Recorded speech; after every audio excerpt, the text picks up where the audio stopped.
નમસ્કાર મિત્રો, હું ગોપાલ ઇટાલિયા. દોસ્તો, આજે 6 ઓગસ્ટ 2025 ગઈકાલે હું ગુજરાતની વિધાનસભામાં જઈને માનનીય મુખ્યમંત્રીશ્રીને રૂબરૂ મળ્યો હતો.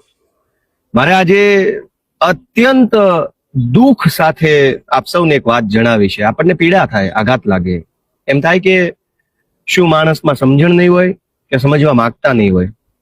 ગઈકાલે હું માનનીય મુખ્યમંત્રીશ્રીને મળ્યો. મેં અલગ અલગ 5 વિષય ઉપર જે અત્યંત ગંભીર, અત્યંત મહત્વના, જનતાના સામાન્ય જીવનને લાગુ પડે એવા 5 વિષય ઉપર માનનીય મુખ્યમંત્રી સાહેબશ્રીને મેં રજૂઆત કરી. તેમાં એક રજૂઆત એવી છે કે ગુજરાતની અંદર હાલમાં ખેડૂતો માટે કોઈ પણ પ્રકારની પાક વીમા યોજના અમલમાં નથી. સ્વર્ગસ્થ મુખ્યમંત્રી માનનીય વિજયભાઈ રૂપાણી સાહેબ જ્યારે મુખ્યમંત્રી હતા ત્યારે એમણે મુખ્યમંત્રી કિસાન સહાય યોજના નામની એક યોજના બનાવી હતી.